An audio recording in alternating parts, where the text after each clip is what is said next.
Good morning, everybody. How's the audio sound? I was in here earlier chatting with you guys. If I missed you, I apologize. It is Tuesday. Spring is springing. Is anybody on spring break this week or is that next week? I don't know. I think a lot of the kids around here are on spring break.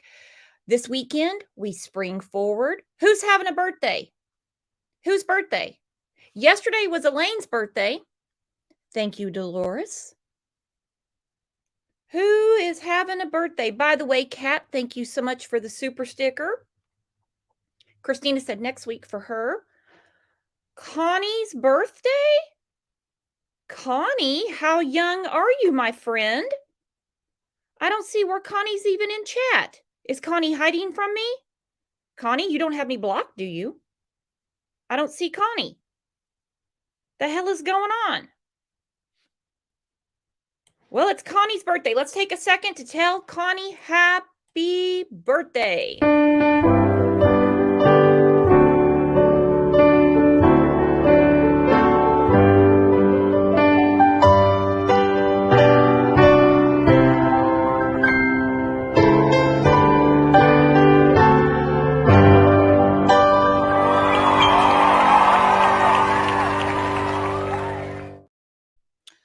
All is good. It's Connie's birthday. Slim's been winning at bingo. The weather is cooperating. Can't ask for a better day. Now, you know what we've been busy with? We've been talking a lot about Murdaugh, but while we've been talking about Murdaugh, things have been going on in Idaho and all the other cases. So we have a lot to dig out from under. A lot. They're back to these damn leaks. Leak after leak after leak after leak. You know, at this point, the world's best plumber cannot help them with the leak. Leaks. Now, Steve, his handy-dandy attorney, decided to weigh in on the leaks. Kind of makes himself look a little guilty, if you ask me. He says they're coming from the DA's office. Now, let me ask you guys. I want you to be honest. Who in their right mind would pick a damn fight with the office that is prosecuting the case? I don't know. I do see we have a special guest today. Papa Roxy has come back to join us. Like I said about Morgan yesterday, I was about to call the U.S. Marshals to come find you, Papa Roxy. I'm so glad you're in here. Papa Roxy's in just in time because he's got a birthday this month. So let me ask you, do you think that it's in the best interest of the case for the attorney representing one of the families, and this would be the family of Kaylee Goncalves, to point the finger and say, the leaks are coming from the DA's office? I think it's pretty damn dumb, but that's just me. We also have a warrant that was unsealed on Friday. I know I'm way behind, but we have a lot of stuff to talk about with it because it's pretty insane what they found, particularly what they came across when they first met, I'll put it that way, with Bushy. So before we get to that, let's go through a few comments from the last show. Don't forget, if I showcase your comment in a live chat, like right now, send me an email and you'll find out why.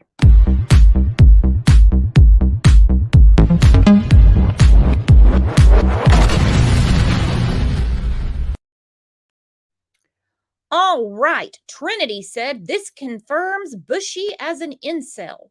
Obsessed with women he could never have. She said Maddie was what was on his mind. This is in reference to the warrant that was unsealed last week. Right there where it's circled, item number 34. This had to be typed out. Whoever typed this out for me, thank you very much, because I felt like I was watching the movie Seven in high speed, trying to read Bushy's handwriting. It was freaking me out. A man's hand drawing is what it looked like he wrote, but it's correction. A man's mind drawing. And that is Sigmund Freud, What's on a Man's Mind. At first glance, it looks like a man. You see a nose, you see glasses, you see a beard. But what it really is a woman.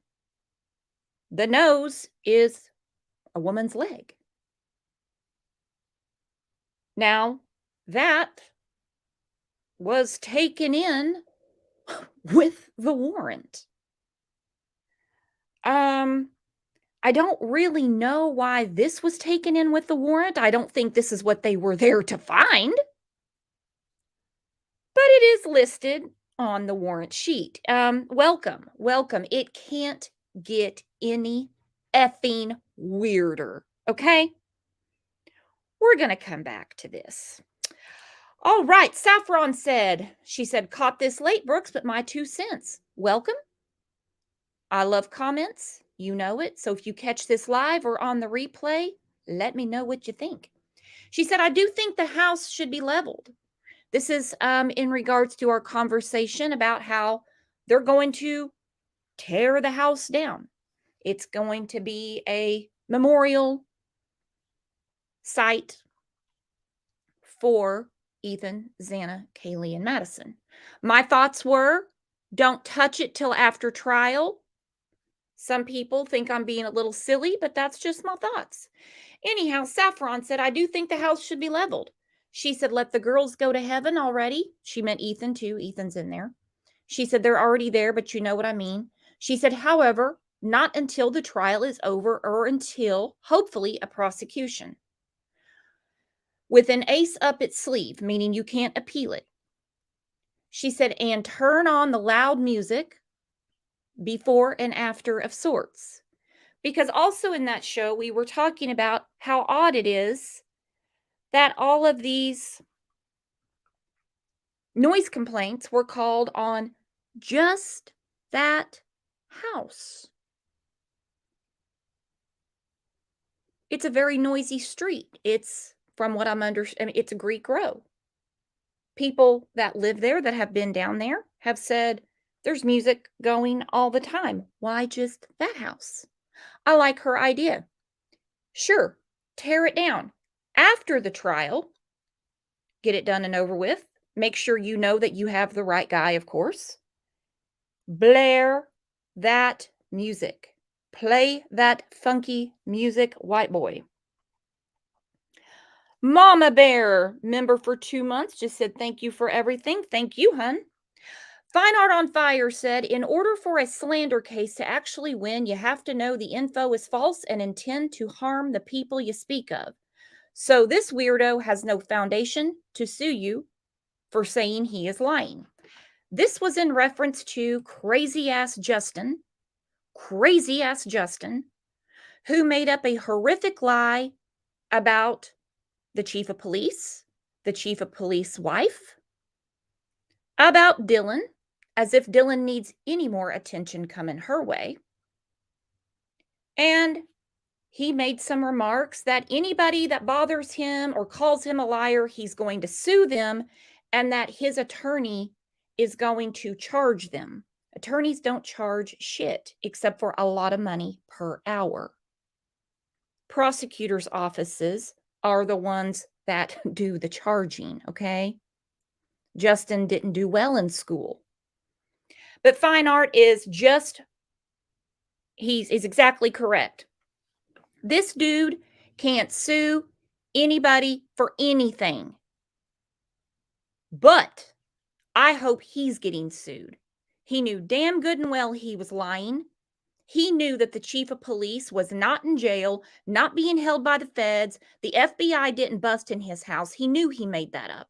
He also knew he made up everything that he said about Dylan. Again, like she needs more shade thrown her way.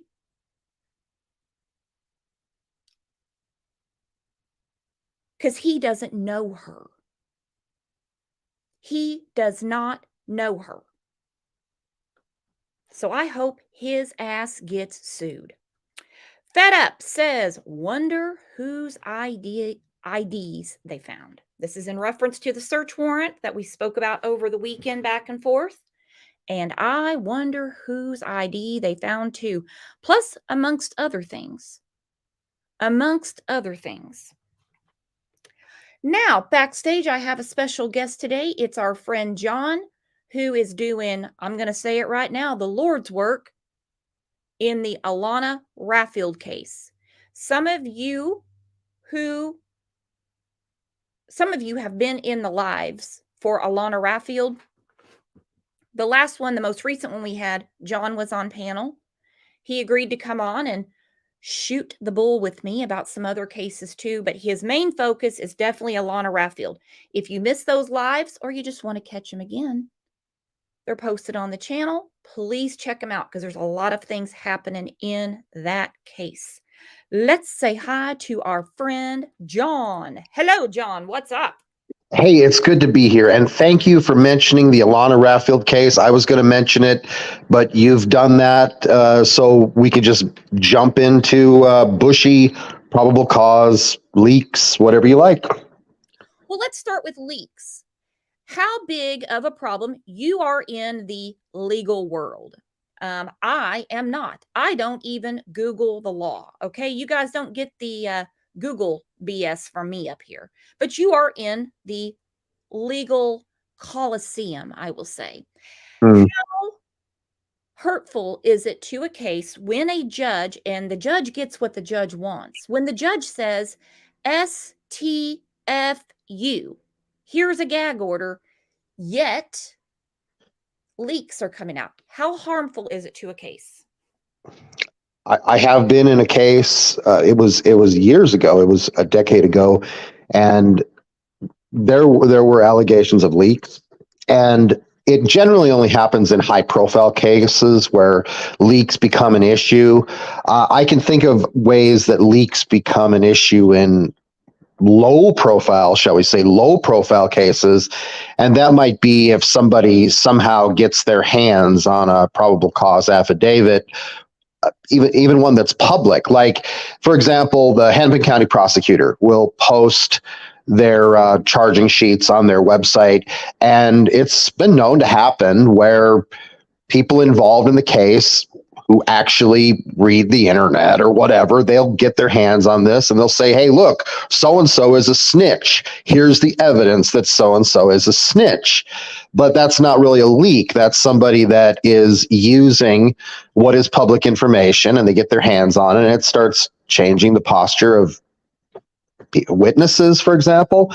So it's really more of a problem in high-profile cases, but let's face it, there's a principle that information wants to be free. I think it's called the hacker ethic, I think that's called, that information which is contained in a vessel just wants to get out and flow like water, and it happens. As if the probable cause wasn't enough to make your face fall off. They want more. We can't wait till June. Give the people what they want, I think the singer said. If they want blood and candy, there is a sort of economic value, or at least an attention value. I think the person that leaks this, it's probably a thrill to be the one that made the decision, and the information gets out in the world and people start commenting on it.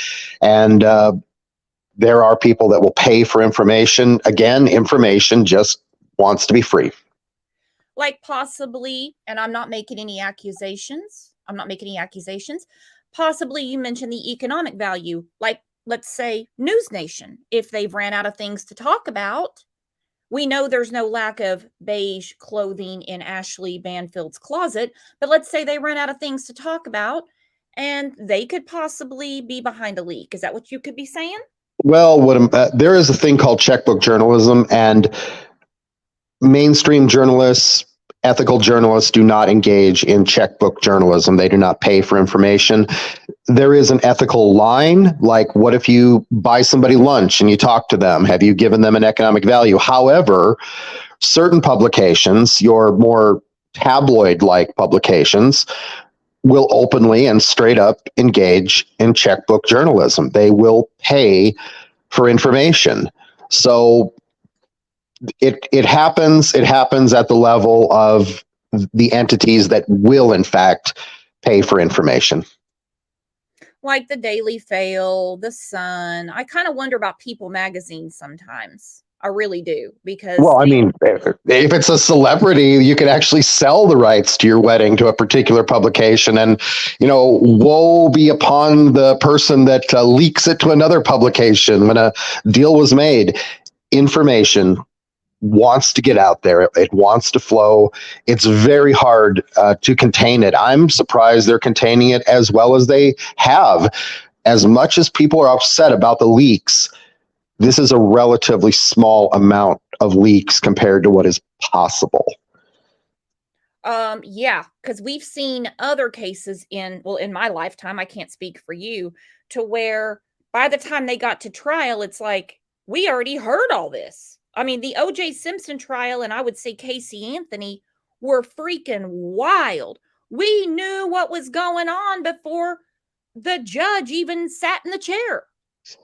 Yeah, and not only that, but there were actually even false leaks. Like, I can remember reading, I think it was the National Enquirer, it was one of those tabloids, and there was an assertion made that a Russian spy satellite had just happened to take some pictures when it was moving position from I think they want to say the San Diego Naval Base to another place. Anyway, they were able to make a logical assertion that would make you think, wow, maybe this really happened. But then nothing ever came out officially about that. And in my opinion, that was a red herring. That was a deliberately planted false story, or who knows, maybe somebody just made it up to sell more newspapers, because at that time, any piece of information, people were just gobbling it up. It was a feeding frenzy. I remember it. I remember the OJ case vividly, and there are times I still will reference it, make allusion to it. For example, well, actually, it has come up. I'm going to say it in the Alana Raffield case, where with OJ, there was a criminal case and then there was a civil case pursued, and OJ didn't get convicted, obviously. But when the parents of Ron Goldman just would not let up with their civil case, things happened. So it is possible to pursue a civil case even when there is no criminal conviction. So to this very day, to this very moment, OJ continues to affect, my analysis, my thinking about things. It was a heck of a thing that the country lived through. And, hate to say it, but I don't think the Idaho case can compare to what OJ did to our nation. I don't think even the Murdaugh case can compare to what and the two of them put together cannot compare to that. And I know a lot of your audience, they may not be old enough to contemporaneously remember the OJ case. I remember exactly where I was when the slow speed police chase was taking place, just like people may remember where they were during 9/11. It was. You're flattering us, if you know what I mean. We all remember. We're all about that old. Well, I don't know your demographic that well. I'm going to assume there are some young people in your chat and in your audience. We're all young at heart, John. We're all young at heart. So Kitty Cat Mom, I just put this up. I was going to ask and talk about this. This is in reference to them tearing the house down. Now, from what I'm reading, it seems like there's almost a hurry to tear it down and put up this memorial. Oh, that's it's people reacting emotionally. And remember when I was young, there used to be this rule. Somebody had to be deceased for 10 years before you could put up a statue. It wasn't a law. It was just kind of a custom. I know the U.S. Post Office has a custom where you have to be deceased a certain number of years before a postage stamp can be issued in your honor. I really think there needs to be a period of historical reflection and so forth. But secondly, I am notoriously frugal, and I am opposed to destroying any useful structure. I think it would make a far better memorial if that house became something like, say, an organization doing good works, a battered woman's shelter, just something. It's a house. It's a useful structure. Let it be a living memorial to these folks. Don't tear it down and have a piece of grass with a stone with some names. Let that house be a living memorial to those people. I've made my case. Well, there's that factor of it, but Well, I mean, you don't want to get rid of the evidence because the other side is going to be so clearly you've got to wait. that's what I'm getting at. Like Kitty Cat Mom said, would an attorney, like in the Murdaugh case, want to take the jury to the house so they can see the weird layout, see where, let's say, Dylan's room is her vantage point to Xana's room, walk up the stairs to the 3rd floor. But it seems like there's this knee-jerk reaction. There is. I know with the ghost ship fire in Alameda County, California, where 36 people died, a case with which I am actually kind of obsessed. There was the same and continues to be the same assertion that it should be a kind of memorial and that the structure should be torn down. Again, I would argue that that structure itself could somehow be useful, could somehow be a living memorial. Even those walls that are standing there like that could somehow become part of a living memorial. But, you know, we're going to see what happens there. But I think you just need to take some historical time to reflect, and definitely the trial needs to be through. A walkthrough could happen, but also they may just decide to do a video walkthrough. For one thing, it's just too scary for the prosecutor to take a jury there. I know they did it in Murdaugh. I know they did, but there's just a chance that somebody's going to be standing there with a sign, a protester, and then you're going to have to poll the entire jury to figure out, oh, did they see it? Oh, did it affect them? It's far better to keep a jury contained, sequestered. In fact, I am so in favor of sequestering juries that I really think that their cell phones need to be checked to make sure that they are not looking things up. I mean, this doesn't ever get done, but I have my own theories about how we should do things with juries. I think that juries should have access to transcripts. I definitely think it was crazy that jurors couldn't take notes in the Murdaugh trial. And I also think that practically every jury is looking things up on their phone, and nobody ever calls them on it. And they need to be called on it. You know, that's just my 2 cents there. It's already asking so much of a person to sit in judgment over another person and give up a month, 2 weeks, 2 months of their life. I think we'd have a lot of jurors that claim to have COVID before once they got.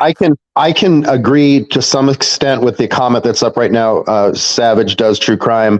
Yeah, they need to see the crime scene. However, I think it is possible to do that with a video walkthrough.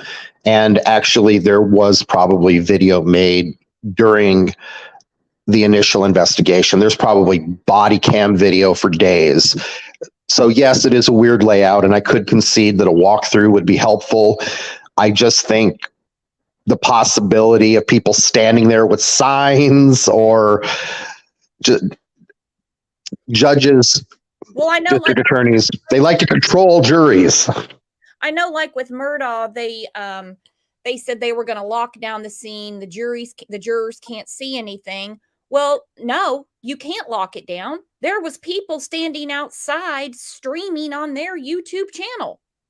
We saw them driving in. We saw them driving back out.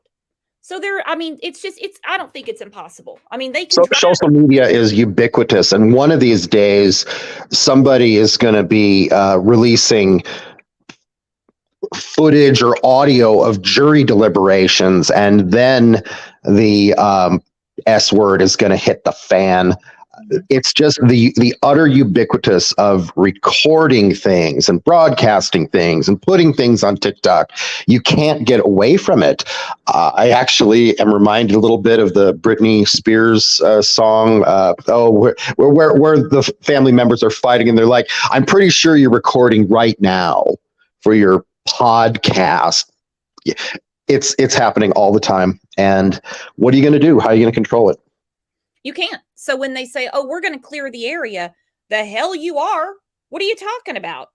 Yeah, but in 6 months, we can see on Google Earth that you guys were out there. No such thing. So let's get to the warrant being unsealed in Pennsylvania. And then I want to talk about a couple of things in the probable cause. And I really want to look at an article that was sent to me. And it's about, well, the weird ass stuff Bushy was doing when they approached him, I guess. Pre-dawn raid in late December, law enforcement arresting Brian Koberger at his parents' Pennsylvania home, taking the suspect into custody after a 6-week manhunt. Brian! Now in a newly unsealed search warrant, we're learning what else authorities took from his family home that morning.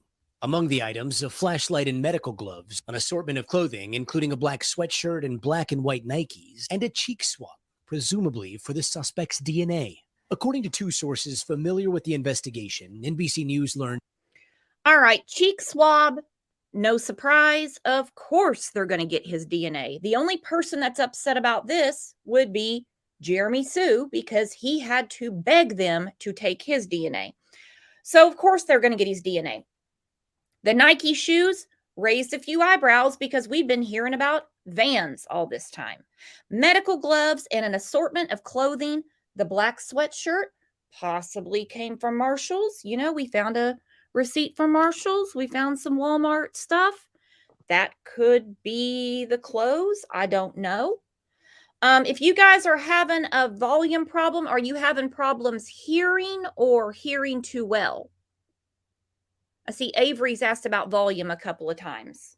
I'm sitting back from my microphone a little bit. Talking louder is no issue for me, that's for sure. Yeah, let's see if it's too loud, or let's see what temperature we need the porridge. Hang on. And investigators used forensic genealogy to zero in on Koberger, possibly using DNA recovered from a knife sheath found near the body of one of the victims. In a previous search of Koberger's apartment in Washington State, investigators also gathered possible hair strands, chemical-resistant gloves, items that had red and brown stains, and a computer tower. In December, Koberger had driven home with his father to Pennsylvania from Washington State University, where he was pursuing his PhD in criminal justice. On that trip, the pair were pulled over twice in Indiana weeks before the arrest. How y'all doing today? They were driving a white Hyundai Elantra, the same type of car police say was captured on surveillance video near the scene of the murders. Koberger's school less than 10 miles from the University of Idaho, and the off-campus home where 4 students, Xana Kernodle, Ethan Chapin, Kaylee Gonzalez, and Maddie Mogan, were found stabbed to death on November 13th. A surviving roommate telling authorities she saw a figure dressed in black in the home that night. Now Koberger is awaiting trial on 4 counts of first-degree murder. He has not formally entered a plea, but has said through a former attorney that he believes he will be exonerated. Meanwhile, the community of Moscow, Idaho, is trying to move forward. I feel better, sort of, knowing that they have the suspect in custody, that there's a chance that this might all be behind us soon enough. The university announcing the house where the murders happened will be demolished, calling it a healing step and a way to stop efforts to further sensationalize the crime scene. Now, authorities still haven't publicly released a motive for the attack, but allege Koberger stalked the victim's house at least a dozen times before the killings and say he went back to the crime scene hours after the murders. Okay. Yeah, they do know that he was around the house about a dozen times. We spoke about this in the last show, I believe it might be the show before on this case. Mm-hmm. That we kind of have it narrowed down that he was after Maddie. It all adds up now. I think the volume problem is you are a little too loud, John. Can you back away from your mic just a little bit? How's this right here? Is that too loud, guys? For once, it's not me. I feel like feel like I won the lottery up here. You're vindicated. I'm vindicated. Mm-hmm. All right. So I want to jump in on something in that video there, though, as somebody who, I work for the defense all the time. I work for the defense. And I just want to point out that a police officer can always find a reason to pull you over if they follow you long enough. You're going to fail to signal a lane change. You're going to be slightly over the white line. You're going to swerve just a little bit, and oh, you might be on your cell phone. Until robots drive cars, police will always be able to find a reason to pull you over. And then the defense has to argue, pretext, that it was a pretext for the stop, which is almost always a losing argument. But, they're throwing that out there. and that is for damn sure. If they can find any reason. Well, I mean, look, when Dildo and his dad were going across Indiana, they get pulled over twice for following too closely. And hell, they could have had 2 football fields between them and the truck in front of us, in front of them. They didn't even question it. And the whole thing was they wanted them pulled over so they could get a picture of his hands, according to Fox News. I've actually been involved with a case where some folks were pulled over for following too closely. And obviously we sit and talk and bat around theories. And I would like to see scientific evidence from traffic surveys or whatever. I am fully convinced that 80% of people at any given time are following too closely, especially on highways. And then in places where the traffic starts to get congested, but it's still moving along, it's really closer to 100% following too closely. Yeah, I'll delight. Again, speaking for the defense, I must take the side that's going to get bruised and battered in this discussion here. Speaking for the defense, that I'm looking for the case where somebody takes it all the way up to a high court and basically says, this is ridiculous. Anybody can get pulled over for this. And there has to be some kind of moderation here. But it is always a very useful way to pull somebody over when really you don't want them for the traffic violation, but you do legally need a reason. I'm just saying police can always find a reason. You bet. And they can say you were following too close. And the guy's like, there's nobody else on the road. Oh, yeah. So don't be murdering people and then driving, because the police will find a way to pull you over. Sound advice. So this is one of the things that they took from the search. And now this is not his picture. There's no evidence here. This is a simple Google search. What's on a man's mind? It's a Sigmund Freud picture. Don't know if he drew it. No idea. I think he did. And anyway, it is a woman wrapped up into a man's mind.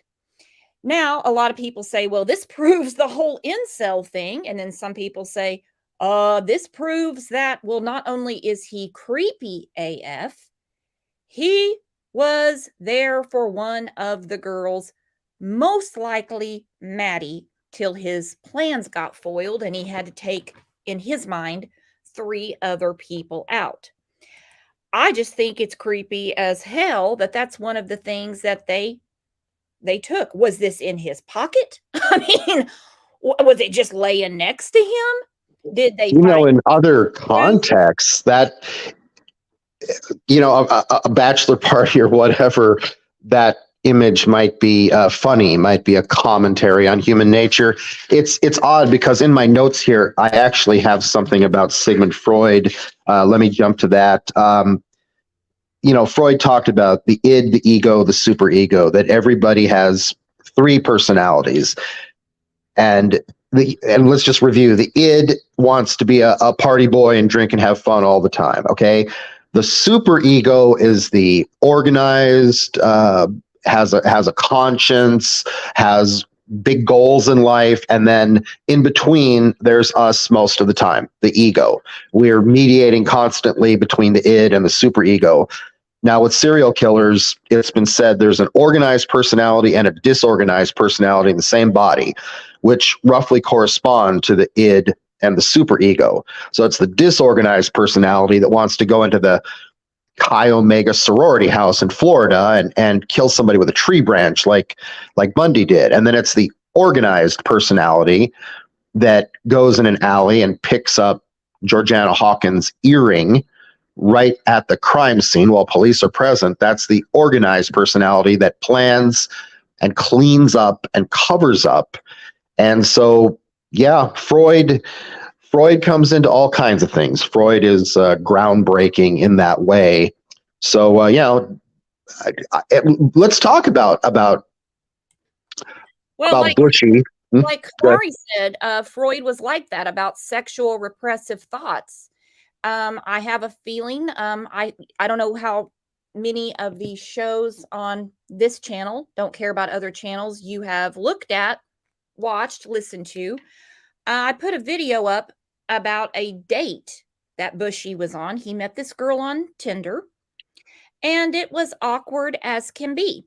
Not only did he decide to play tickle monster with her, his way of complimenting her was telling her that she had great looking birthing hips. Oh, wow. That's So not first date talk for sure. Yeah. You don't play tickle monster with someone. I mean, I could just imagine, like, I'm going to make you pee or something like that. And then after you say, hey, let's do this again, because I could see an 11-pounder coming out of that thing. Come on. So we know he's not real good with the ladies. Then we come across this drawing, like Kamari said, little repressed, isn't he? Yeah.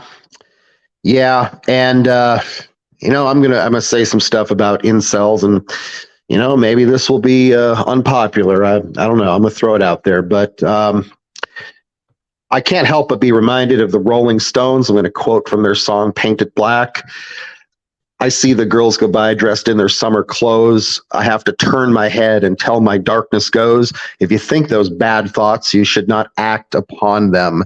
And if an incel is so desperate that he's thinking those bad thoughts, I just want to point out there's counties in Nevada where it's perfectly legal to engage in that sort of activity for a price. Don't be killing people.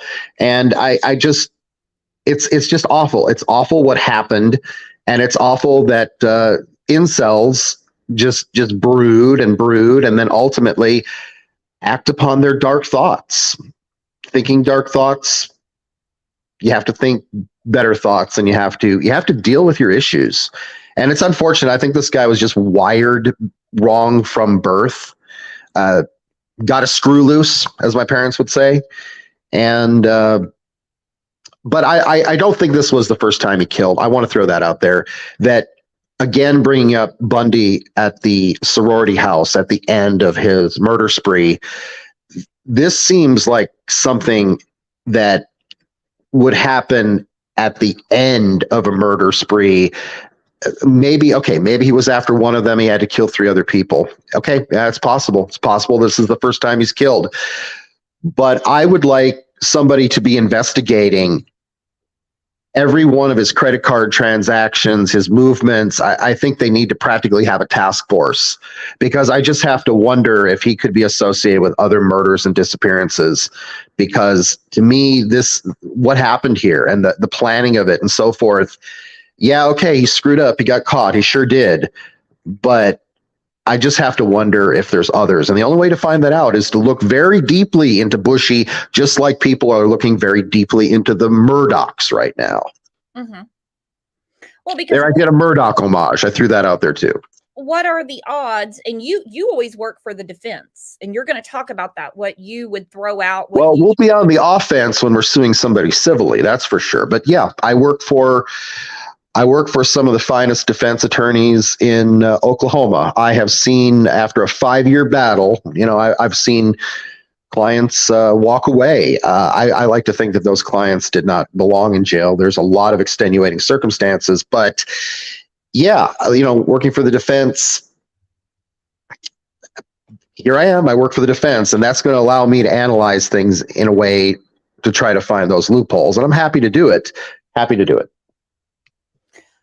Coincidence theorist says he's not even convicted of this murder and you want him looked at for other murders. Yep, that's exactly what I want. Absolutely, 100%. Thank you for stating it so well. Very succinct. Here's the thing. In Pennsylvania, they're looking into unsolved murders. Mm-hmm. If he could be in any way connected. It's not uncommon that when somebody commits a crime, not just a quadruple murder, that they look into other unsolved murders to see if that person could be a part of that one as well. Well, when I took criminology classes, and I certainly did, I think I read studies about how many crimes people do manage to commit before they actually get caught. And obviously, not everybody gets caught 100% of the time for every crime they commit or the first crime they commit. There are many, many unsolved crimes. So when somebody reveals themselves to be, at least in terms of the criminal indictment, a vicious, bloodthirsty killer, we have to wonder, what have they been doing for the past year? Let's just take a look at those gas receipts. Let's also look at just a snippet of an article that was emailed to me. Actually, it wasn't emailed. It was sent in Facebook Messenger. This is basically what they came upon when they arrested Bushy. Mr. Kahlberger was found awake in the kitchen area, dressed in shorts and a shirt, wearing latex medical-type gloves, and apparently was taking his personal trash and putting it into separate Ziploc baggies. Mancuso tells us that discovery cleared up another part of the investigation. A trash pull that was done days before recovered DNA profiles, but not from him, only from his family members. State police say they were looking for anything that may shed light on the mental state of Kahlberger or the victims, including drugs or medication, but we're told these actions speak for themselves. Mancuso says it could explain some of the other aspects of the case from Idaho, some of the links that a person would go to avoid having their DNA left behind when they know or should have known that there was an investigation underway. So he knows that this case was being heavily investigated, whether he is involved or not. He knows what's going down, but he is bagging up his own trash. He's taking his trash and putting it into baggies. I'm going to go ahead and ask, and I'm going to take a poll of the group here. Has anybody ever felt the need to put their personal trash, which I guess all trash is personal, right, into little baggies? Anybody ever had to baggie up their trash? I'm going to point out that California versus Greenwood has some commentary on whether your trash is personal. I don't know if this is the time to start going into my whole theory of how the defense will try to get the DNA evidence thrown out. I think the only time a person might bag up their trash is if you don't want somebody to see. You don't want somebody to see something personal and embarrassing, not even the trash man or the maid that's cleaning up your room or whatever. Mm-hmm. I mean, there's a time and place to bag your trash, but this sounds to me like a very suspicious thing. Then again, the man wanted to eat from pots and pans that had never, ever touched meat. So that might be some kind of weird defense of his. Is like, come on, this guy was some kind of crazy strict vegan. He had all kinds of obsessive habits. This was probably just another obsessive habit of his. I mean, you've got to argue something. You're getting paid. So there. So if it was you arguing the case, you would say, this is just a habit of his. No big deal. He is a compulsive neat freak. I would take, if I was arguing the defense, I would find evidence of every one of his neat freak habits and even witnesses to such, and be trying to put that out there to make it seem like, yeah, the man wore gloves and bagged up the trash, but he also does X, Y, Z. It's no crime to do this. Yeah. Like I say, you've got to argue something. You're not going to win with that argument, but you've got to argue something. You've got to try. Would you argue obesity? Would you say obsessive compulsive disorder? There's nothing weird about this. This is the reason that he puts his trash into individual baggies before throwing them away at the neighbor's house. That's part of his compulsion. Could you argue that? I could argue, I bet his parents would say it was. They'll do anything to save their child.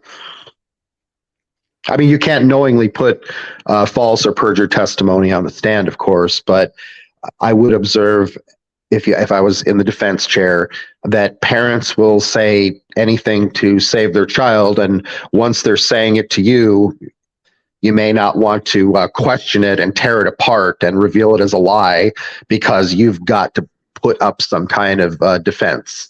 You've got to play that role. So you got to try to argue this away. It's very, very hard to argue away, but at the end of the day, you've got to argue something. Just like poor Murdoch's lawyer, who got steamrolled, bulldozed, in my opinion. Yeah, that was a crazy deal. So here's the thing. If it's part of an obsessive compulsive disorder, and that's how he always takes his trash and puts it into little Ziploc bags before disposing of it. And mind you, his personal trash, some of it was found in the neighbor's trash. I can't make sense of that unless their trash was full. I mean, you just don't go. I mean, he's supposed to be a real clean freak, germaphobe. You wouldn't think that he'd want his stuff with the neighbors, but I don't know the dude. If this was a brand new habit, let's say. I could try to argue that the neighbor's trash can, maybe it was cleaner. Maybe he didn't want to touch the lid. I would try to find some rational argument for why he would use the neighbor's trash. And if it turned out that they had a meticulously clean trash can, and his parents, oddly enough, his own parents, had a trash can that was, kind of nasty, maybe he would have used the neighbor's trash can for that reason. It's so simple. It can all be explained away. God help the defense. Or like JD said, maybe he was just hiding evidence in the neighbor's trash can is all. It could be that too. Okay, well, the prosecutor's got to make that argument, but yeah, that's what he was allegedly doing, for sure. But this is exactly where I was going, Britt.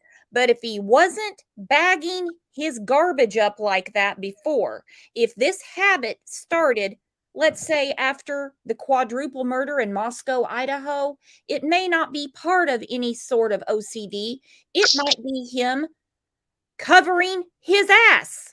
Let's face it, that's almost undoubtedly what it is. But do you want to talk about California versus Greenwood and how the defense is going to try to get around that DNA evidence? Well, I'm going to go to the gag orders real quick. We're going to talk about that, and then I'm going to put up a preview of coming attractions, I guess. There you go. And exactly, no jury is going to believe that he dumped his stuff in the neighbor's trash can. Good try, but it's just not going to work. Oh, please, ladies and gentlemen of the jury, have you never, even one time in your life, used a trash can that wasn't yours for any reason at all? I submit to you. When you say it that way, it's like, well, of course I've thrown stuff away wherever there's an empty trash can. Mm-hmm. But I have not sat there and gone through my own personal shit and put it in individual Ziploc bags. Yeah, it's a pretty hard one to argue away. To the Moscow murder case, newly unsealed court documents are revealing even more disagreement among the attorneys involved, and that includes allegations of leaked information. Krem 2 Shannon Mowdy combed through that document today and breaks down what we have learned. Shannon? Yeah, this memo summarizes a January 13th meeting held in chambers where the judge gave a stern reminder of her gag order. The judge was concerned after seeing media reports about the Moscow murder case, including details that shouldn't be public under that order. In the memo, we've learned about accusations of an information leak against one of the top attorneys in the case. This 3-page memo was unsealed with the names of some witnesses and their attorneys redacted early this week. The closed-door meeting January 13th included those attorneys, the prosecutors, public defender, and Gonzalez family attorney Shannon Gray. It is an ordinary meeting to deal with an extraordinary circumstance. Seattle trial lawyer Mo Hammoudi provided some context about why this meeting was held and why we're now seeing the summary unsealed. You want this case either tried to a jury or resolved by way of a plea agreement once. Cases like this are not only expensive, but the victims' families will be damaged the longer it takes to get through this process. Judge Megan Marshall called the meeting in response to what she was hearing and seeing in media reports of the case. Hammoudi says this was a stern reminder of the existing non-dissemination order and a warning for anyone who violated it. There's real concern in this case about information being publicized before it is even introduced in a court of law. The judge warned violators could be held in contempt and or reported to the Idaho State Bar. Hammoudi says punishments could range from attorneys being fined to having licenses suspended or even being disbarred. In the unsealed memo, Gonzalez family attorney Shannon Gray claimed information is getting leaked from the prosecutor's office. Prosecutor Bill Thomas. How on earth would Shannon Gray have any idea? This is more of an allegation. To me, this is dangerous. You're picking a fight with the office that is bringing justice to the quadruple murder that you were jumping up and down about, saying the police were doing nothing about, that the DA's office was doing nothing about. Now you're saying that they're the ones leaking stuff? It's quite common for victims' families to be upset with investigations, upset with prosecutors. It is said that the wheels of justice grind exceedingly slow, but they grind exceedingly fine. So just the pace of things and anything going wrong, these folks, they've lost their loved ones. They're not people that deal with the justice system all day and its flaws. And one great flaw is the incredible slowness of the justice system, though some people point that out as a strength, that things are thought about, deliberate a long time. I feel bad that they're, upset. And now, they were upset up until the arrest was made and a jaw-dropping probable cause affidavit was blasted all over the country. So they were upset, and then they see a probable cause. Steve himself, I believe, was on Fox and Friends and said after he saw the probable cause, he could see that they'd been working it the whole time. He didn't say he was wrong or anything like that, and he doesn't need to. I am not suggesting that. But for his attorney to come out, what is this? Today is March 8th, 7th, 8th, whatever. We're coming into the middle of March, and he's saying that the DA's office is responsible for the leaks. We're not making any friends when we make accusations like that. well, and this is a rather interesting legalistic. I'm going to bring this up. It's possible that Kohlberger, because of the nature of his crime, because he crossed a state line to commit that crime, he could potentially be tried in both state and federal courts for the same crime. And I'm not saying there's any strategic thinking in pointing these fingers at the state prosecutor, but if there were strategic thinking, it might be more like, oh, we'd rather have the feds prosecute this. I don't think that that's necessarily what happened. I'll bring up, the Drew Shadeen case in North Dakota. I don't know if anyone's heard of that one, but that came up in that case, the crossing of a state line almost casually, really. It was an odd aspect of the case, but ultimately it brought the feds in, and ultimately it put Rodriguez, the guy that killed Drew Shadeen, it put him on death row. So I don't know why they feel like criticizing the prosecutor. It may be just a matter of not being able to bite your tongue when you are in that kind of emotional state and you've lost your loved one. They're maybe not thinking strategically. They're maybe not thinking that everything they say is going to be blasted in the media. Who can tell? Fog of war, chaos. This is how it goes. And also, it might be, it has been said that the prosecutor, Bill Thompson, who I just adore, has more political aspirations. He has aspirations beyond the office he's in. And it doesn't help him for a gag order to be in place for the biggest case of his career. You are so right. You're so right. And that is often the motive of leaks, is to keep raising the profile of a case, to keep getting it played in the media for whatever reason. And if it's starting to grind slowly, you want to leak something to make people interested and keep the thing red hot.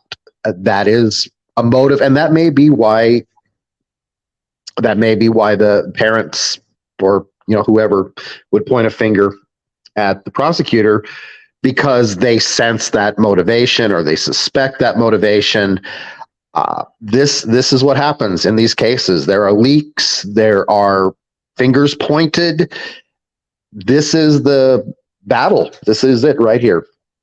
Because you have a defense that would like to have grounds for an appeal, saying we had unfair prejudice because of the media. The media was all over this. But then if you have let's say a prosecutor, it doesn't have to be Bill Thompson. It could be someone else in the office that has greater aspirations. They want to go to the Capitol. They want to work for the Attorney General, not the DA. And so they could say, hell, I got to pad my resume, and I can't do it with the biggest case I've ever been involved with being hush-hush behind closed doors. Can't do it. I could see it happening on either side. Thompson denied the allegations. Hammoudi says possible leaks could damage the ability to find a jury or try the case fairly. Because for it to come into court, it has to be reliable, it has to be relevant, it has to be admissible, it has to meet criteria under the rules. So now you have a piece of information out there that may or may not come into evidence. So what can we gather from the release of this document?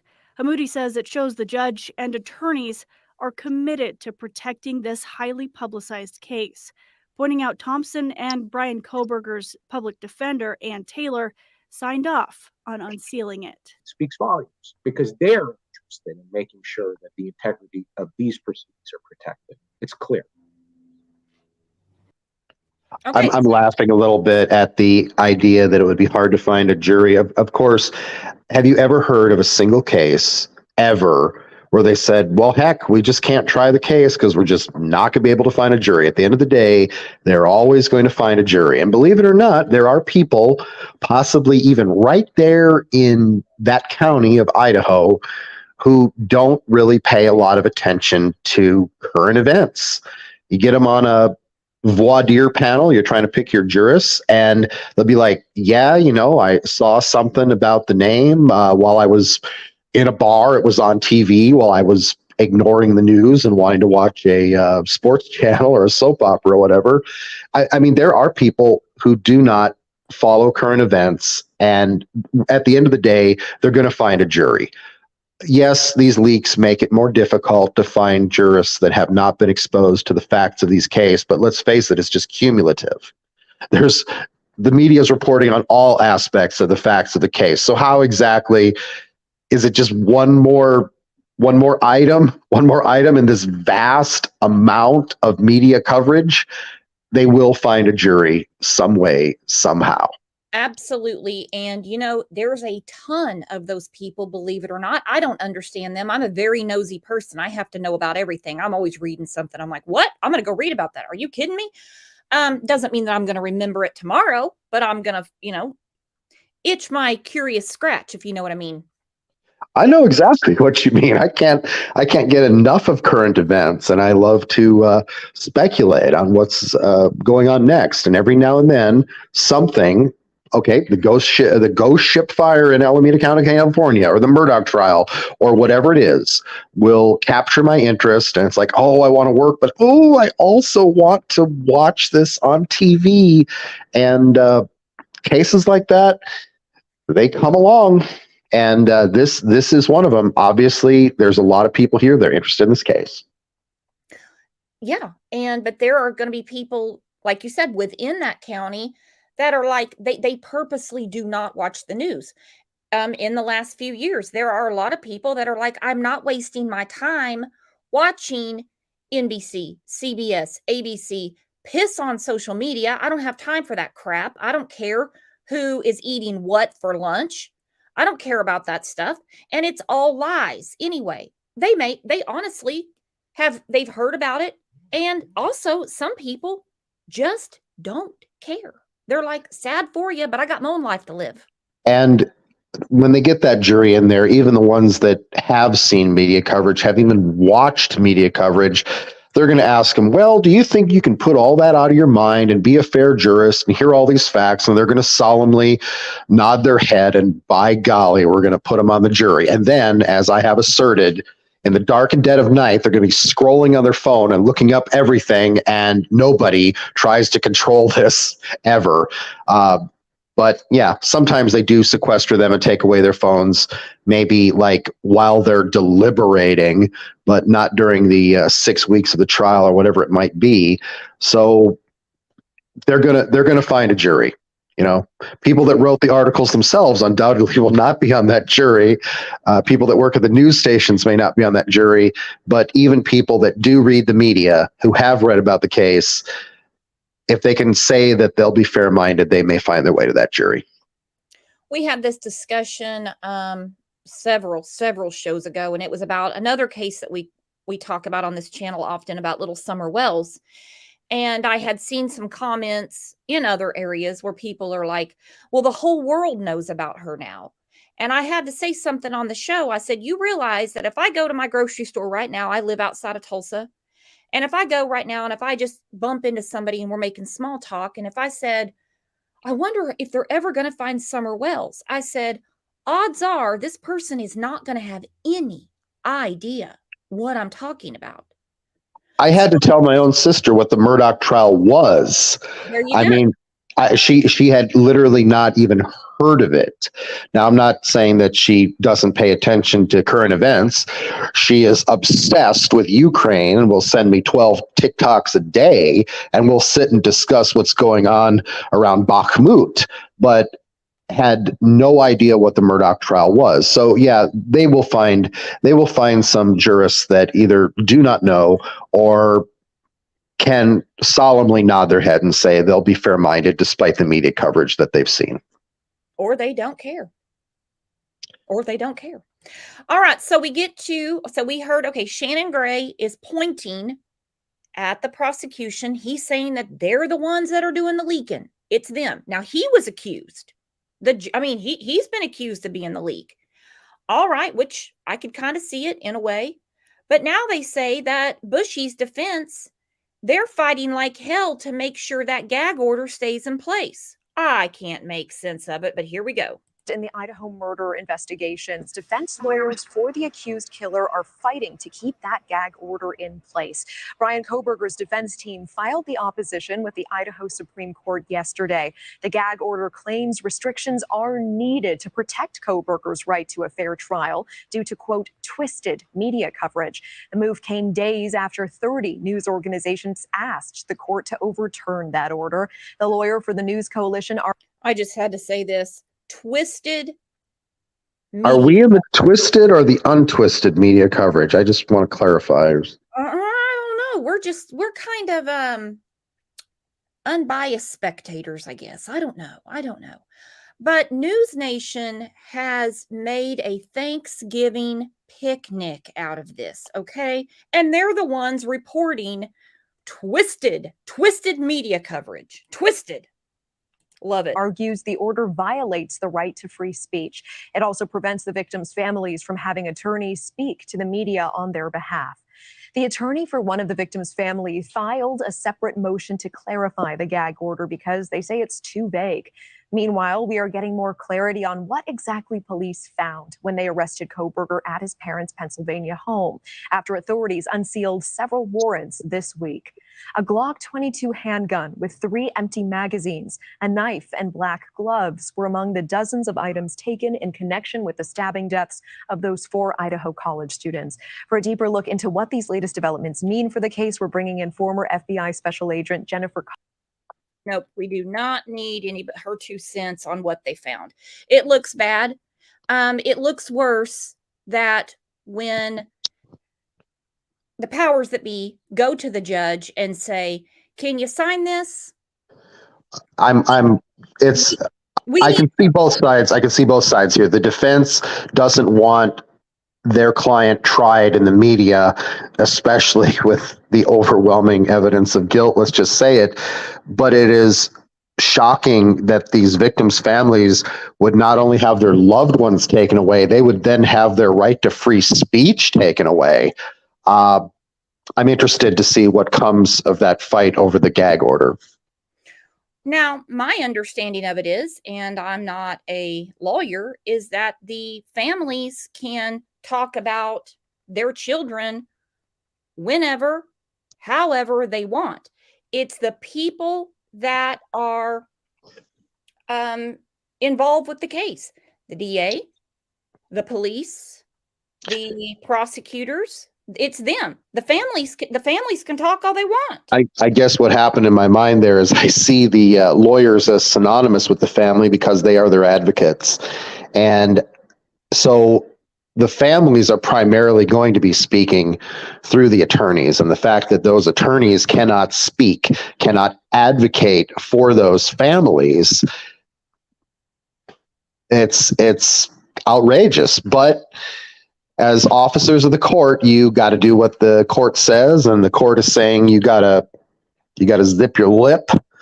I am interested to see what happens here because this could affect other cases in Idaho, for example. They always want to put a sock in it, and the public has a right to know what's going on. There's these interests here, like the interest of a fair trial versus the right of the public to know. Okay, you got one guy who needs to get a fair trial, and you've got all of society that has a right to know. And that is a very difficult balancing act because there is a right to a free trial. So it becomes one guy's rights against all of society. But yeah, that could be the Constitution as well. Heck of a battle. Well, I mean, isn't the probable cause a lot of information? So we know why he's in jail. We know why he's accused. We know why he's alleged. What else do you need to know? There's a hearing coming up in June. I think that might be the balancing act. You have an entire probable cause. You can salivate over that all day. It's not sealed. They didn't flash it and take it down. So what else do you need to know? That's one of the arguments. And Jersey Girl, I was wondering the same thing. She said, I'm wondering if the gun they found was the reason why he was able to control 4 people.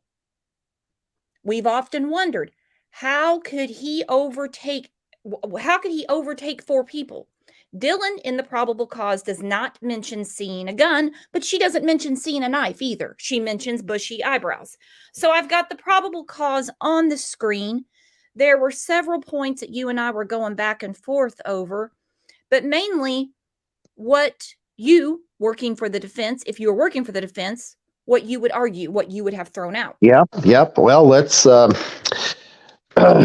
I can tell you what I would argue, but I can also tell you where I see some flaws here. Well, okay, the knife sheath.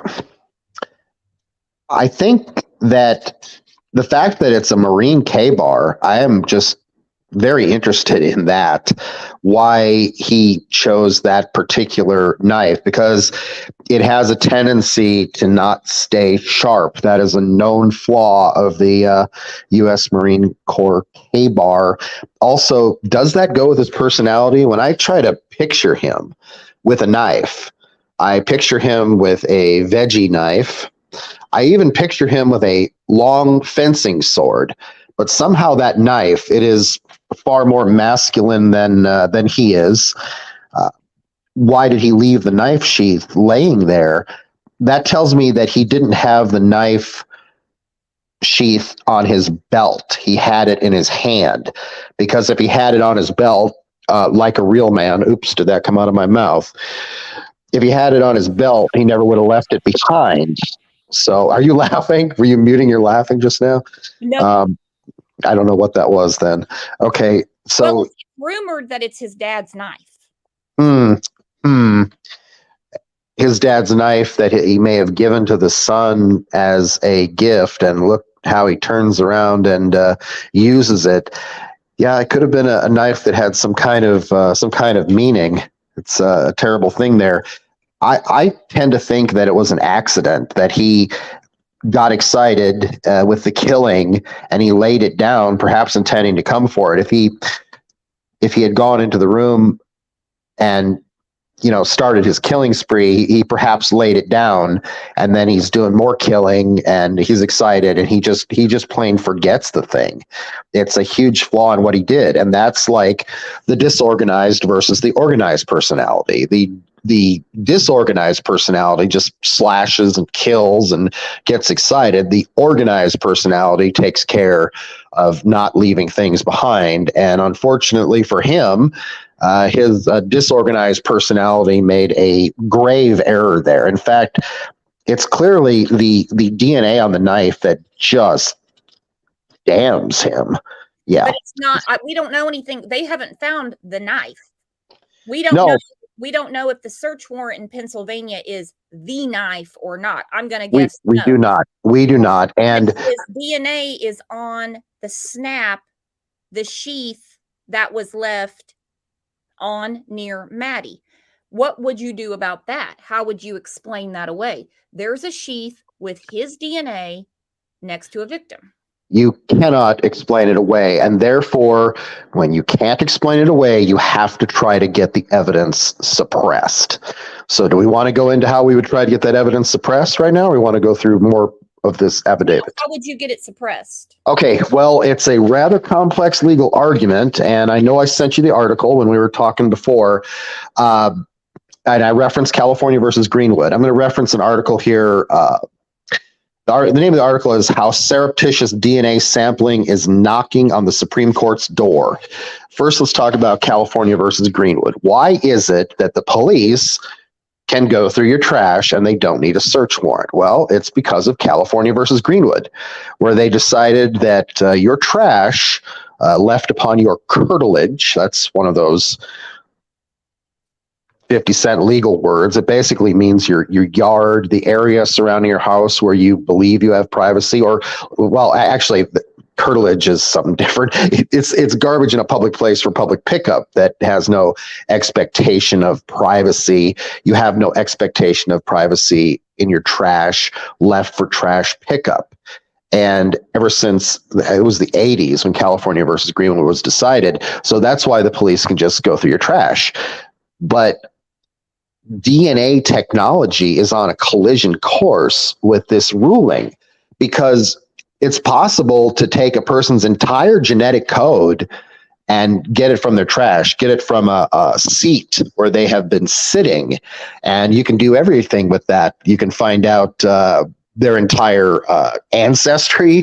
You can find out what genetic diseases they might be predisposed to. I mean, heck, if technology keeps going the way it's going, you could clone them and send that clone to fight for the Chinese army. I don't know.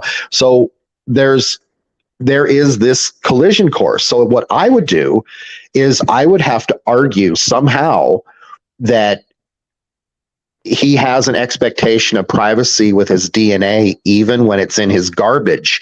I would have to argue law review articles. I would have to argue everything and try like heck to get that evidence suppressed. That's about all you can do, because the DNA is going to nail him to the wall. You have got to get out from under it. You've got to get it suppressed somehow if you're the defense. We don't know anything about what has been taken out of the car, because, there's a search warrant for the house in Pennsylvania. Mm-hmm. Of course, they've been through the house in Idaho 1,000,005 times. I didn't think they were ever going to leave that crime scene. Search warrant for his apartment in Washington. Search warrant for the car. Search warrant for him.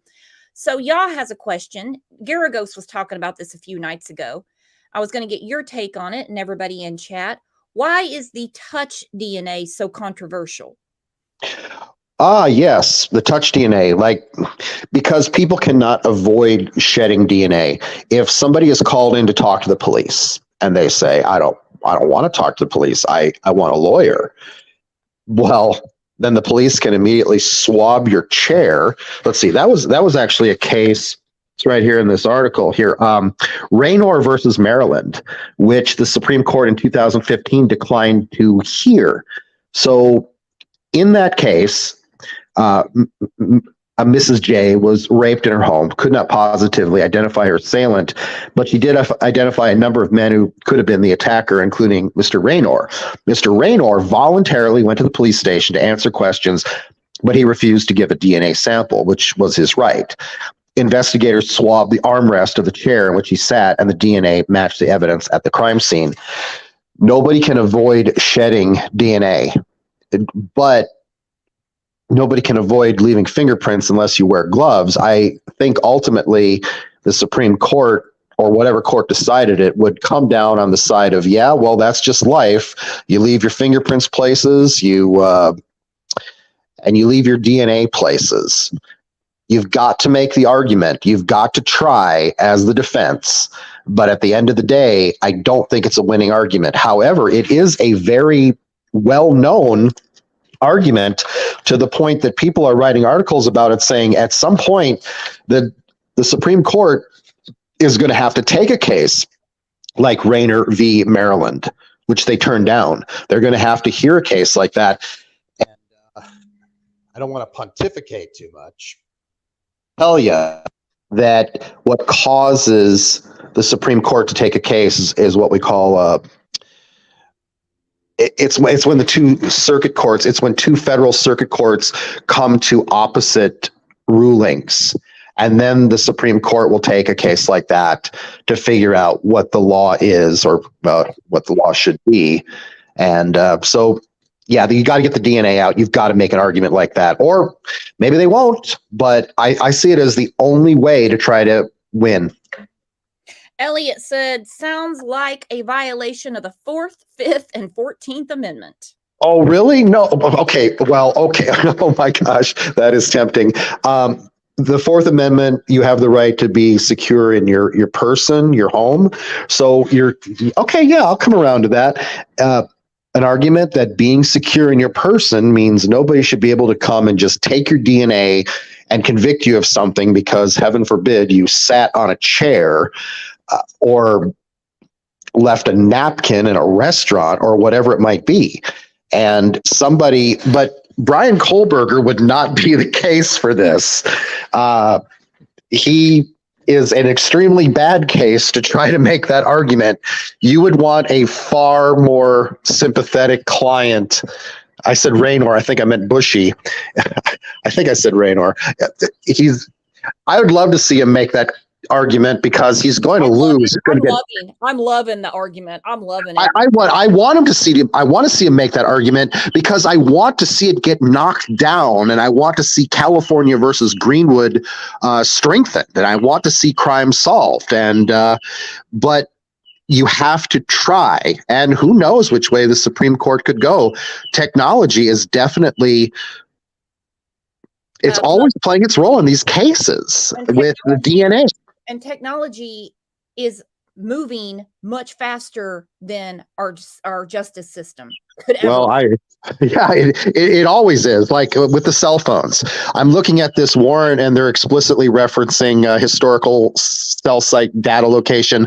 That's definitely from a case called United States versus Carpenter, which is like a groundbreaking case on cell site location information and tracking people, and when you could do that and when you couldn't do that. And that came out only a couple of years ago.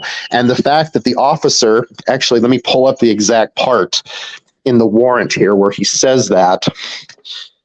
The officer has to account for the fact that Kohlberger's cell phone is not at the scene. And so he says, it's my experience. He says, it's my experience that criminals turn off their cell phone. He says specifically on page 12, individuals can either leave their cellular telephone at a different location before committing a crime or turn their cellular telephone off prior to going to a location to commit a crime. So even the criminals are learning too. The criminals are learning, just like they had to learn, oh, don't be leaving your DNA places. Clearly, Kohlberger is learning that when he's bagging up his trash, and the criminals are learning, oh, turn off your cell phone. Of course, he wasn't smart enough. Again, on page 12, the police officer points out that his phone was around that area, perhaps surveilling the crime. And he says, again, that's what criminals do. During these types of surveillance, he says, it is possible that an individual would not leave their cellular telephone at a separate location or turn it off, since they do not plan to commit the offense on that particular day. So he's pointing out how Bushy's actions are like those of other criminals who are trying to not leave a trail with their cell phone data, but they're making mistakes.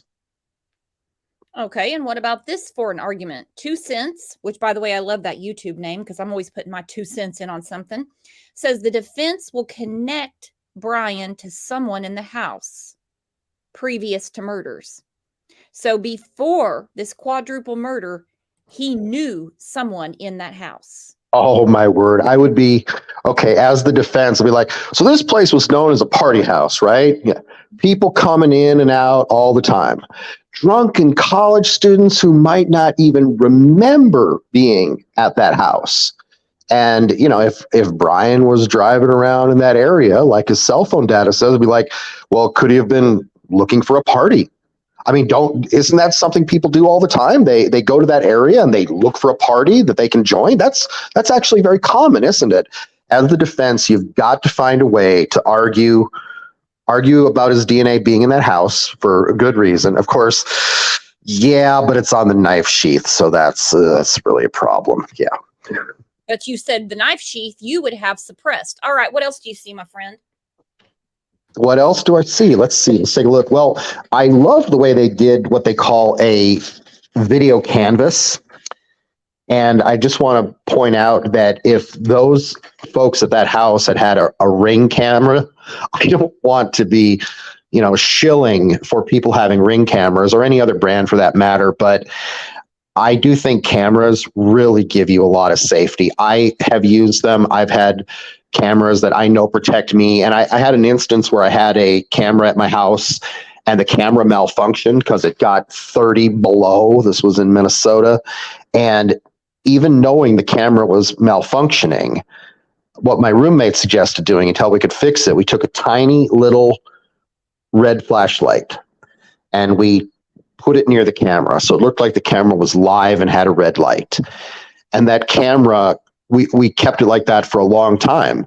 A camera that's fake, that's not even working, can be 90% effective, let alone a camera that's working. So there's all kinds of cameras, and they went and they did their video canvas.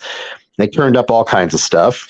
Another thing that just kills me about this, no front license plate because Pennsylvania says you don't have to have them. Wow. So let me get this straight. Well, we don't either here.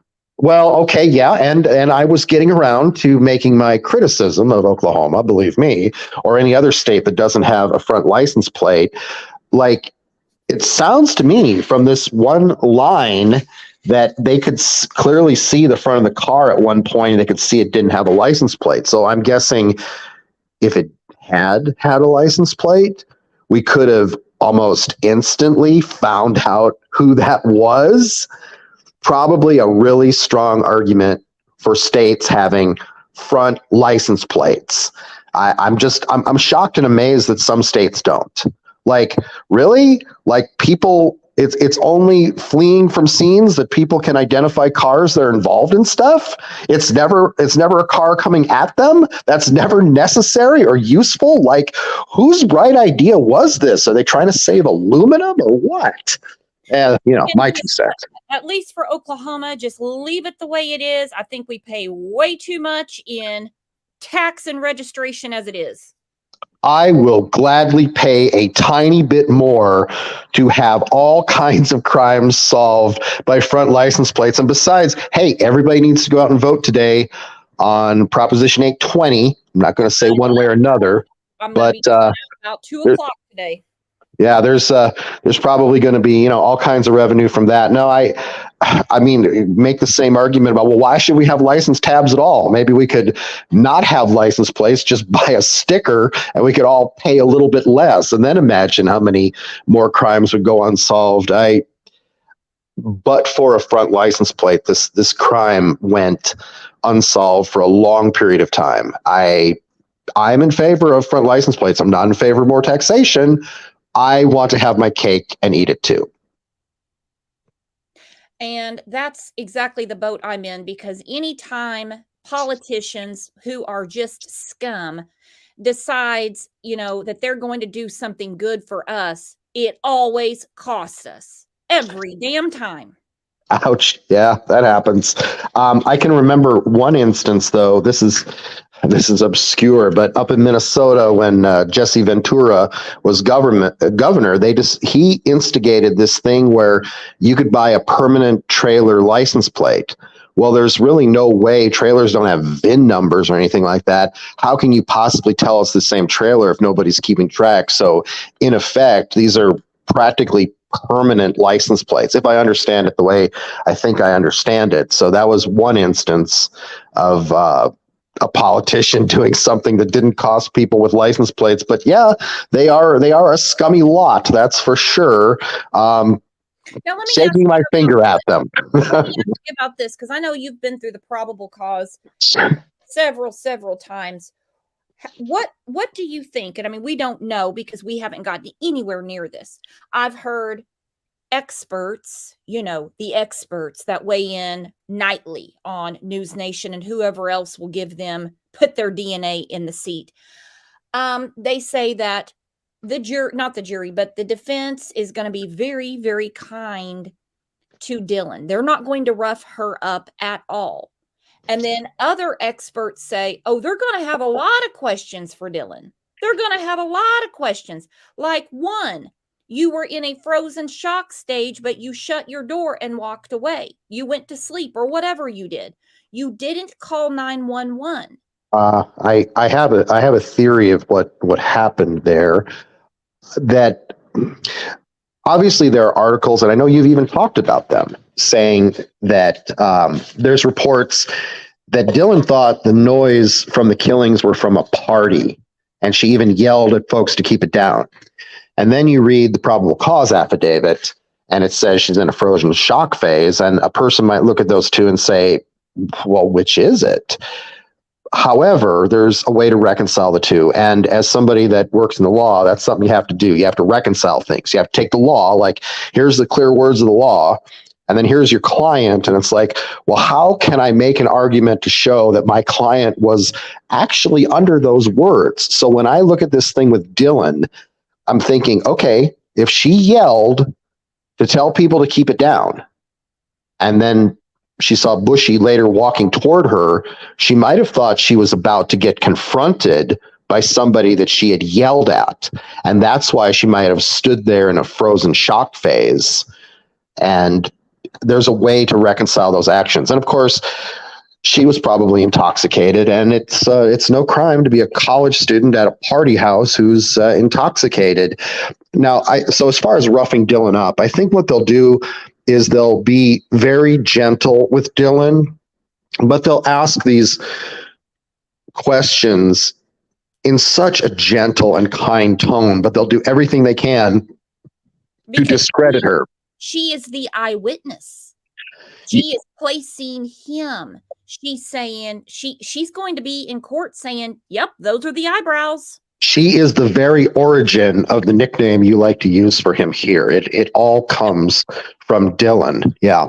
I thank her for that.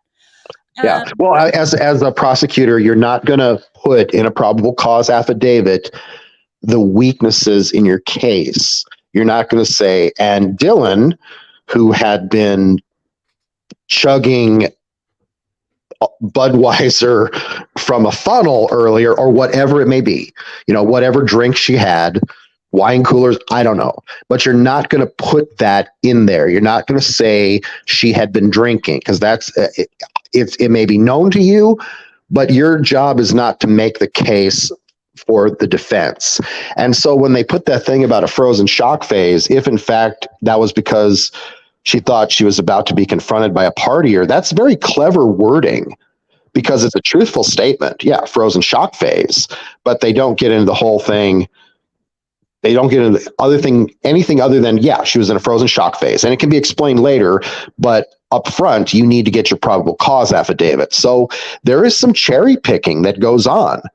You're not going to reveal the weaknesses in your case, and you may word things very strategically. But let's face it, it's not the bushy eyebrows that are going to nail him. It's his genetic code. His genetic code. And, articles and leaks aren't going to really do anything. It's the evidence. And, well, the probable cause is evidence, and they have their eyewitness. I don't see a girl her age using words like, I stood there in a frozen shocked phase or stage or whatever. And it's in quotes. Is it in quotes because they are using those words for her, or because those are her actual words? I would tend to think it's her actual words. And I don't know how articulate Dylan is. I don't know when she expresses herself, how she expresses herself. I do tend to know that folks her age tend to be quite articulate about their emotions. They can describe their emotions in very specific and vivid detail and along a whole spectrum of, I felt this way and then I felt that way. So I'm going to guess Dylan, like most of her generation, can attach some descriptive words to her emotions. Well, I don't hang with that crowd, so I'm not one to judge. So, but you're saying she is the eyewitness. Now, here's another issue that I have. They're all screaming. We have one side saying, lighten up a little bit on this gag order. Then we have another side saying, nope, tighten it up. They kept so much stuff quiet. Why would it be an issue now? We did not know there was an eyewitness. Just through our conversations and what was reported in the lamestream media, we were under the impression that Dylan and Bethany's not brought up very much, that they were both on floor 1. Here comes the probable cause. She's on floor 2. Not only was she on floor 2, which would have been jaw-dropping enough, not only is she on floor 2, she saw him. What did you make of that?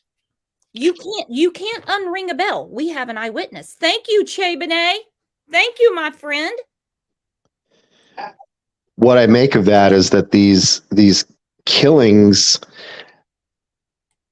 clearly there was some noise associated with them, but they weren't so noisy that they sounded like a killing rampage. I'm going to guess that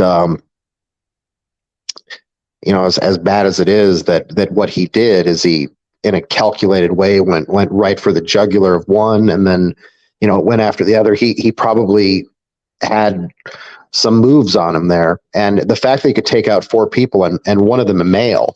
And I look at this part where it's saying that there was this voice saying, what was it, like, it's okay, I'm going to help you. And I keep trying to figure out whose voice was that.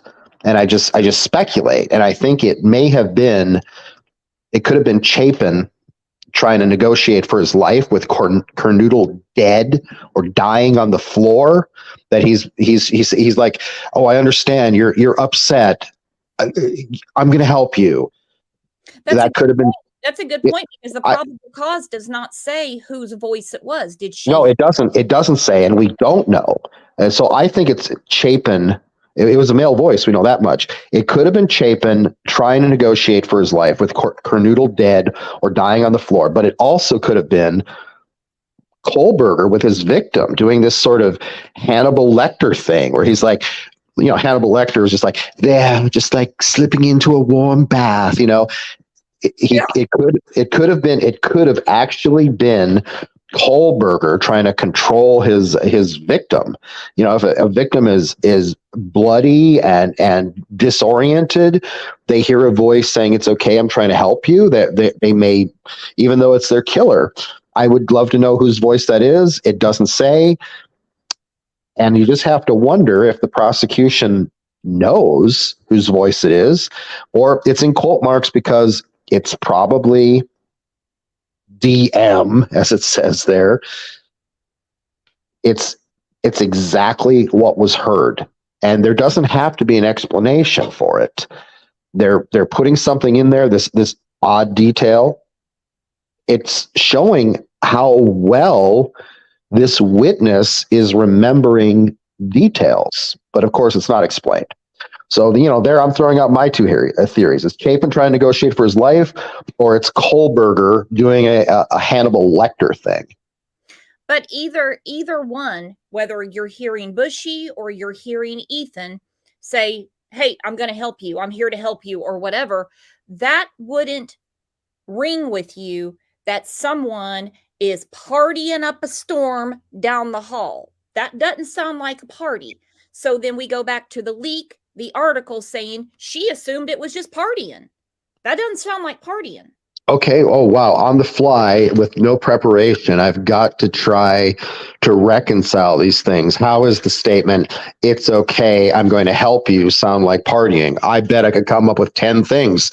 Somebody's drunk. They've fallen down. They're trying to get up. "Oh, it's okay, I'm going to help you. We're playing a game of Pong with one little cup in this room, and you can't make the shot. You're too intoxicated. It's okay, I'm going to try to help you." I can find off the top of my head probably 10 different ways to associate the phrase, "It's okay, I'm going to help you," with partying sounds. All right. I mean, I'm not saying it flies. I'm not saying it's the truth, but you got to argue something. It only takes one. It only takes one. I mean, like we saw at the Murdaugh trial, when they went back to deliberate, 2 people said innocent. One Oh was gosh, I have to comment on that. And I know we're not on the Murdaugh trial, but I'm going to say the reason they said innocent and then 3 hours later they said guilty is they had believed the argument from the defense that basically innocent, not guilty, is the default. It's the default.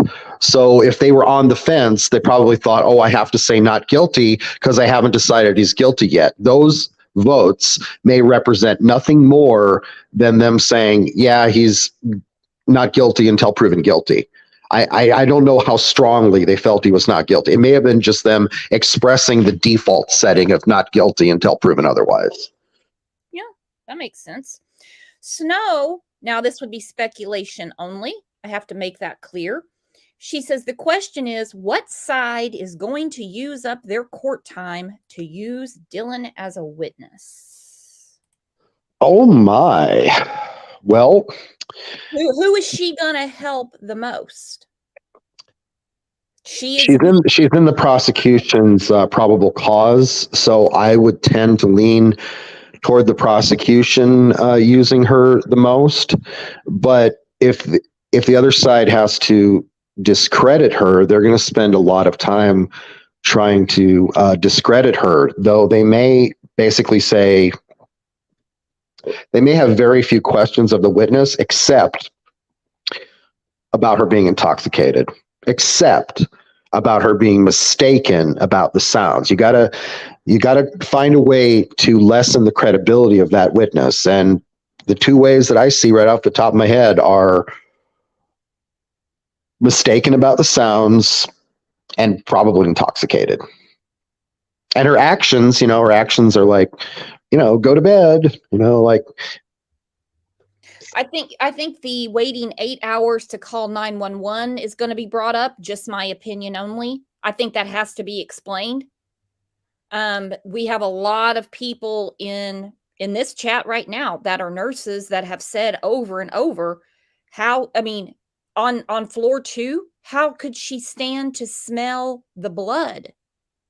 We're not talking 30 minutes later. She was like, "What the hell is going on?" and calls 911. This was 8 hours.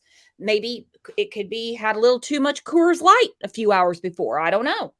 Well, as a nurse, that blood smell is going to be very distinctive and something that you encounter. But I don't know if Dylan had ever in her life smelled a large amount of blood. It's like, what is that? What's that nasty smell? I'm guessing that the morning after a party, there could be all kinds of unidentifiable smells. I want to argue for Dylan. I want to jump to her defense instinctively. So I don't know why Dylan did what she did or didn't do what she didn't do. I'm glad Dylan is alive, certainly. And I don't think Dylan has any moral blame here. I don't see her as suspicious. I think what's happening is that certain facts are being highlighted by the prosecution, and it leaves these gaping holes where people want to jump in and go, well, what the heck? Why? And I do think in good time, it will be explained and it will make sense. I know, it's just having to wait till June and therefore after that, because we won't even hear it all in June. Oh, if only we could get more information. Oh, wait, there's another leak. Well, it's like the minute you say, man, I wish there was more information, the next thing you know, the floodgates open. And like I said, the world's best plumber, if there is such a thing, couldn't fix all these leaks. And they all are clutching pearls. The leaks. I can't believe the leaks. Oh, get real. I'm surprised there's not more. I'm surprised somebody hasn't already put a damn book out with a ghostwriter. There will undoubtedly be books written about this. And then when they do have the trial, if they have a trial, if there isn't a plea bargain, then probably the jurists will be getting on TV and they'll be saying, excuse me, oh, here's the moment I knew he was guilty, or whatever it is they say. We are all in this media saturated environment. Geez, another thing, and it's not connected to what was just said. I got to say that when they were looking for the car, when they were checking, I think they probably checked every driver in a certain radius who had a car like that. But it can't help but remind me of when everybody was looking for Ted Bundy's tan-colored VW Bug.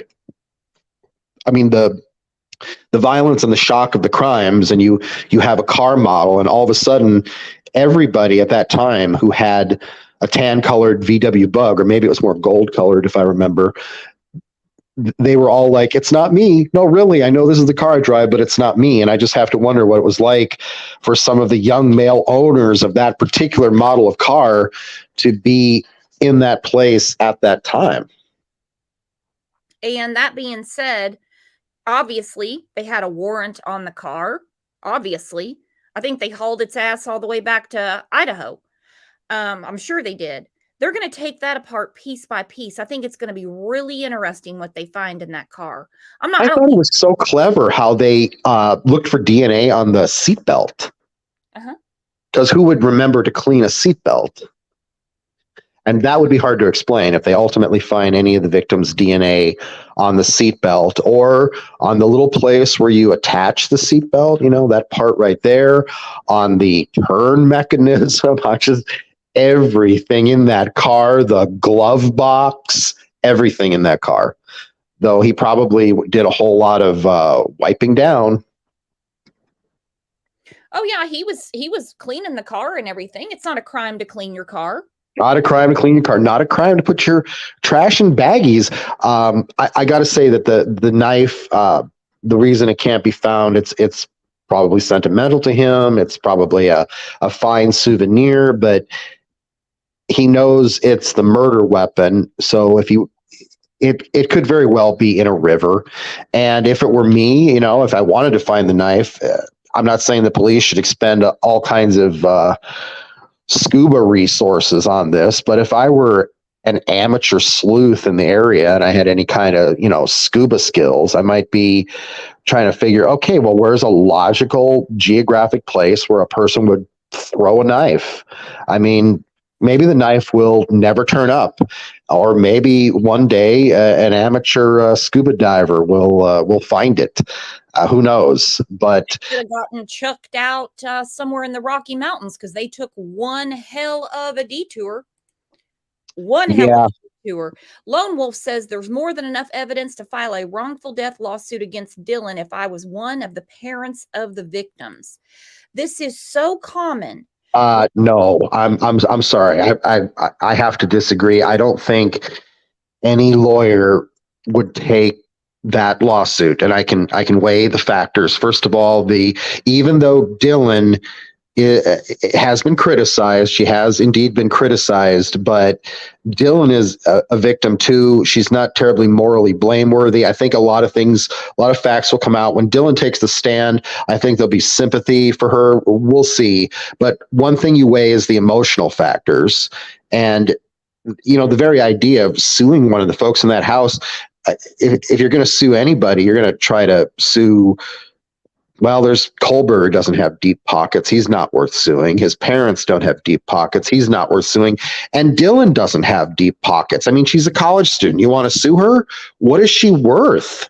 I mean, what are you going to get from your lawsuit? Her student debt? I'm joking, of course, but weighing the factors, the public perception of Dylan, the actual facts about Dylan, her degree of culpability, there is actually no legal duty to call 911 in most circumstances. There's not even a duty to rescue. There was a famous case of a swimmer that wouldn't go rescue somebody that was drowning, a professional swimmer.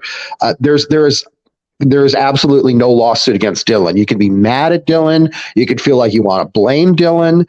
But from a lawyer's perspective, and any one of those factors, the deep pocket alone, you sue Dylan, what are you going to get? How is that lawyer going to pay for his time? Where he's going to charge 40% on contingency? What's he going to get out of Dylan? I bet she's got $300 in her bank account.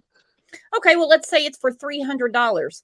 If you are a parent, if you put yourself in the parent's shoes, and they are sharing information with you, or you hear it in trial, and you hear that your child, I'm not going to name one of the victims, I'm just going to say a child, it took them X amount of time to expire, okay? And you realize that in that time, had she called 911, it could have saved your child. You're going to be super, super pissed and super resentful. So indeed you will. You absolutely will.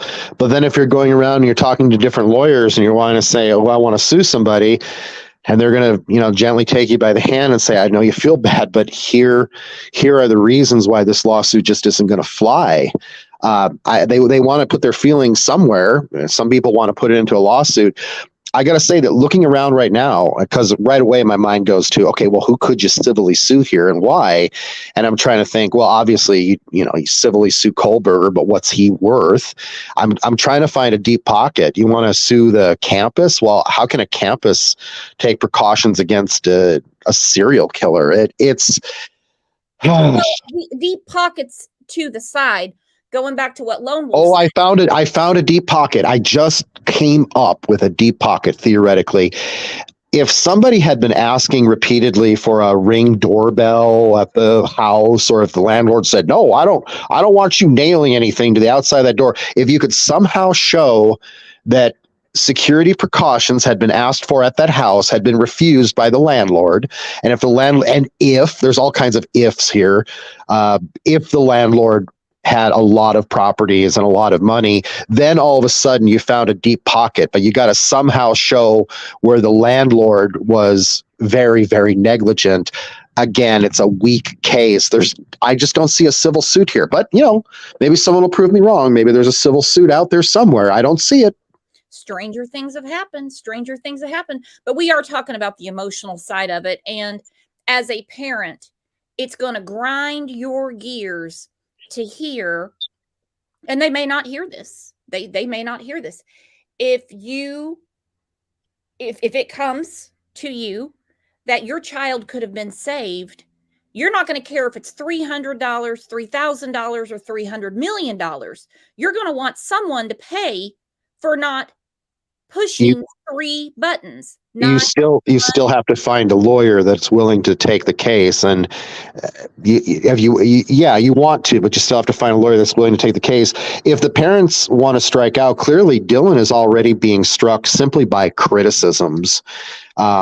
Dylan is already paying a hefty price, and Dylan has not had an opportunity to explain in a court of law why she did what she did, or more importantly, didn't do what she didn't do.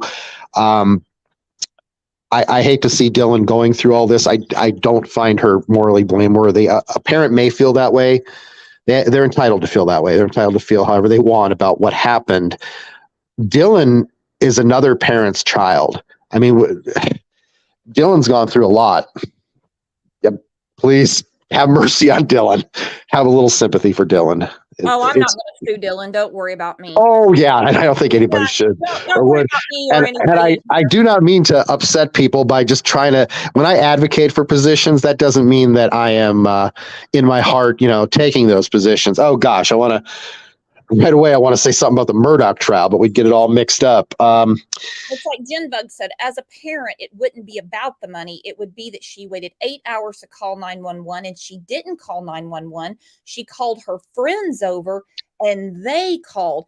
I have a hard time believing that there's not. I actually have to jump into that. Why she'd call her friends, okay? And I know we talked about this backstage a long time ago.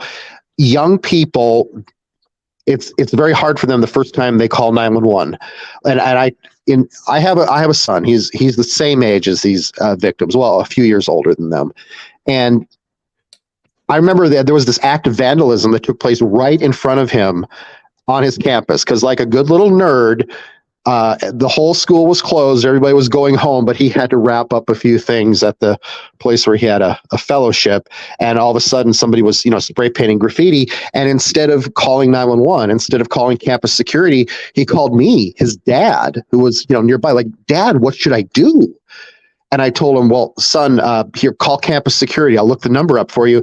But my sister, when I told her this story, she told me that something had happened right in front of one of her children. And he did the same thing. He called his mom. He said, Mom, what should I do? And she told him, you need to call 911. It is very hard. We have to put ourselves in the shoes of a young person.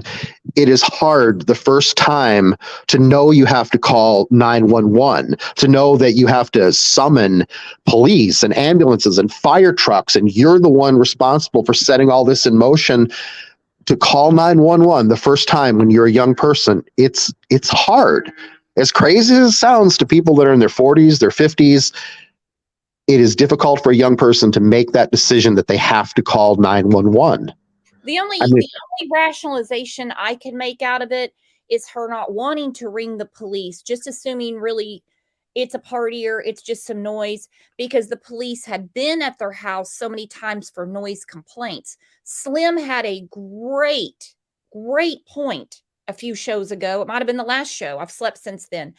And Slim said, if it was Bushy that was calling on these noise complaints, if it was him doing it, just speculation, of course, he could have been intimidating them not to call the police. But as far as her not calling 911, I mean, there was a news story in our area just a few days ago where a 5-year-old called 911. So that's on her. There are many stories about precocious and brave little children who call 911 because their mommy has fallen ill. And I'm gonna say that those same 21-year-olds, if their parent was having a medical emergency in front of them, I don't doubt they would call 911. It's that area in between where you're like, oh wait, what should I? For whatever reason they didn't, and maybe, well, probably that's going to be something that is said on the stand. Like, was it because you suspected one of your friends could have been responsible? Well, which friend? I mean, again, the defense is going to have to make their weak point, but that's a possible weakness right there. Did you not call 911 because you actually thought this could have been something one of your friends did? Is that why you hesitated? I don't know. But you got to, as the defense, you got to say something. You're getting paid. It's going to be interesting because she hasn't had her day to tell her side of the story. And she's had that freak come out pretending to know her. And I'm saying freak because it's just a weird thing to do, to pretend to know somebody and make up an out lie. And that had to be I mean, that's something I mean, I know you say you don't have deep pockets or whatever. I mean, I would think that somebody would have put that person in their place, but that's a different story. I don't want to get off on that. I want to. I'm going to make a bold prediction here, and I know we got to wrap up at 11 here probably, but America, I'm going to predict that America is going to fall in love with Dylan if she takes the stand, just like they fell in love with Kato Kalin. They're going to see her upsettedness, her vulnerability, and she's a very lovely young lady. And just making a bold prediction, I think America's ultimately going to have a lot of sympathy for Dylan and affection for Dylan. And this circus trial, it's going to be a circus trial. If she gets up in the stand, she'll get marriage proposals from weirdos. If there is a trial, it is just going to be an absolute 3-ring media circus. They may consider not having cameras in the courtroom. I hope they do. Well, we all hope they do. I hope they do. And so basically, you don't even realize you've just insulted Dylan. You say she's the Kato Kalin of the case, John. Well, I'm not trying to insult Dylan, but I'm going to say that unexpectedly, people they liked Kato Kalin. If you'll remember, they liked his personality. He even ended up having his own show for a while, and it was just unexpected the way America sort of embraced Kato Kalin. And I think unexpectedly, there'll probably be some personality at the trial, whoever it is, some odd person. It could be. There always seems to be in these circus trials some character that unexpectedly the audience embraces. I'm going to say audience, the public, and it could end up being Dylan. She's been through a lot, and we know she can express herself. We don't know it for sure, but I think frozen shock phase. I think those are her exact words. So I'm going to guess maybe Dylan is articulate. So we'll see. We'll see what happens. I mean, God help. I'm so sorry that she went through this. Time will tell. Time will tell. That's for sure. But I'm going to start winding this down. We do have a second channel where we're covering what's going on in Ohio. It's got me pissed for sure. I'm going to put the second channel in chat. So if you want to join us, you can grab that link and you know where to go. It will take you. John, as always, I love going back and forth with you, my friend. It's always a good time. Yeah, it's always a good time. And I hope the audience doesn't mind that a person has to try to make these points from the defense perspective, just so people can have the insight about, hey, this might be the way they try to fight it. But at the end of the day, I hope they stick a needle in his arm, and I hope he dies for what he did. Woo! That's a way to end it. All right, Yeah. John, we will be seeing you soon, my friend. Yep. Bye now. Let's have a big round of applause for John. I love how we go back and forth. He's a huge, huge, huge advocate for Alana.